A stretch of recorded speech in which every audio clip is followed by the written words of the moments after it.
What's up, ladies and gentlemen of YouTube? Boogie2988 coming at you live once again through the power of the internet. And this is a quick little video. I feel like I make one of these videos a year for EA.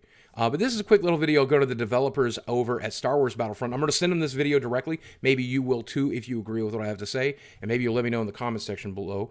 But I just finished reading their AMA, their Reddit Ask Me Anything, and it was abysmal. A lot of people were pretty civil and asked just critical questions about the game. Some people were vitriolic. And I will be honest with you, to the developers, I have said and done unpopular things here on the internet.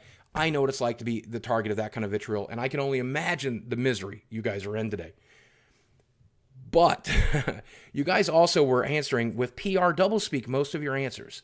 If you act like a robot, people are going to treat you like a robot. If you act like a person, they'll treat you like a person. If your answers were much more personal, I think you would have been treated like a person. But that's my opinion.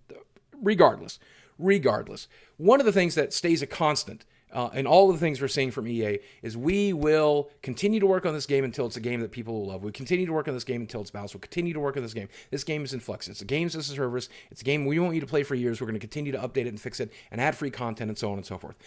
So if you really want to know how to fix your game, I'm going to give you a quick little simple guide of how to do it. And if you're unfamiliar with the business model I'm about to talk about, I want you to take 3 days to sit down and play the video game Overwatch. And you will learn the business model that I think gamers would have accepted as Battlefront 2's business model. Now, here's the thing. Overwatch is not universally loved. In fact, a lot of people despise that game. People like Jim Sterling will point out to the fact that they popularized the loot box. I disagree. I think Valve did that really more with Team Fortress 2 and the hat situation and CSGO, but that's fine. Certainly, Activision Blizzard did push it to the forefront. But here's the thing. That game is beloved by a very large audience because even though there are loot boxes, they are, number one, pretty generous with those loot boxes. Pretty damn generous. You're able to get several a week just for playing the game a little bit. Secondly, it's not a full-price game. That game was $40 when it launched on PC. It made it, that makes it such a big difference.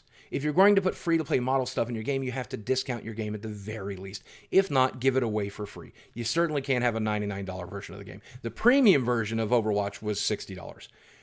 But more importantly, what you get out of those loot boxes is entirely cosmetic. There are no star cards, there are no pay-to-win elements, there are no upgrades, there are no weapons, and more importantly, in your case, there are no credits. So even if you buy loot boxes, you cannot get good at the game. It cannot affect your gameplay, and that is what has the majority of players upset. So if you really wanted to fix your game, it's a very simple aspect. Remove all of the star cards, and remove all of the weapons, and especially credits from your loot boxes, and then put everything through an achievement system, okay? The reason For Honor is a dead game is not because the combat was a little boring. It was. It's not because the characters are a little imbalanced. They were. But it's because it was ridiculously impossible to play that game without purchasing stuff. That's the business model you've adopted. For Honor is a dead game. Overwatch is a part of history the way Team Fortress 2 will be for the end of time. Which game do you want to be? Which game do you want to be? It's a very simple answer, and it's a very simple question. Now, if that's not possible to do, I will point to a different game. If you're saying right now, EA will not let us do that, and I understand. Here's another option. I want you to look at a game that EA also publishes called EA's Plants vs. Zombies Garden Warfare 1 and 2. And that game has a very similar business model to Battlefront 2, in that you open card packs and then you unlock class variations and even upgrades for those class variations, and it can definitely impact the game.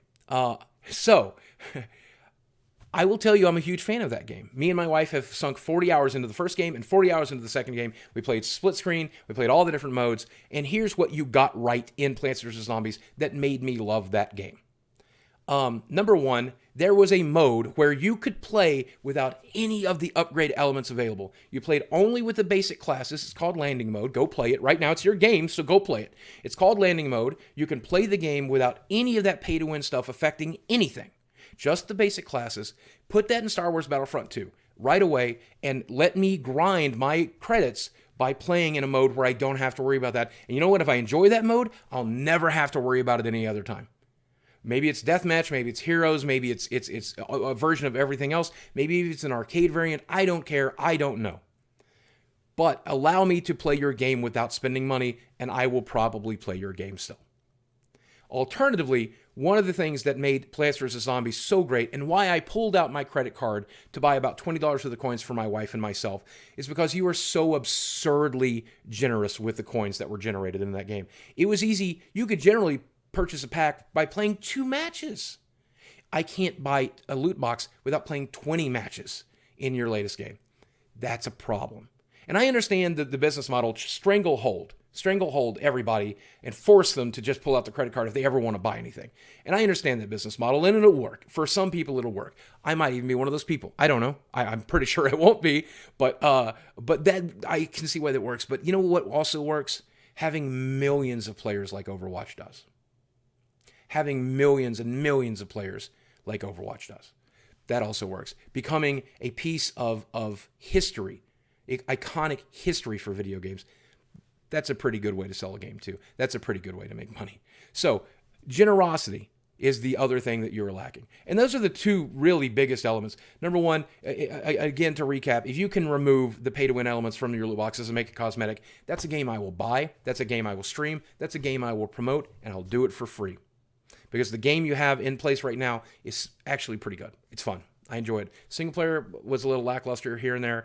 The multiplayer I really enjoyed though, and I've got to say, Heroes mode was fun. Every mode I played was fun. You guys have done a good job with the exception of the monetization. It is a better than average shooter. If that's not something EA will let you do, then be generous. Be absurdly generous. Okay? If you have to set goals for me to unlock, make them very reasonable. I know that means the game will burn out quicker. I know that means people will spend less money. Fuck them. We already spent $60 to buy the game. That should be enough. And if that's not enough for you in this world, if that's not enough for EA, I don't know why you guys are making games. And you should work for a company that knows that $60 is enough. That's one man's opinion. I could be wrong. Guys, let me know in the comments section below. That said, for those of you developers who are dealing with the bullshit today and dealing with the hate, I know many of you, I've talked to many of you, and I know you love Star Wars, and you just want to make a good Star Wars game, and you love games, and you're caught between a rock and a hard place, you know, the fans and EA. And if you have to pick a side, there's a right one. Good luck.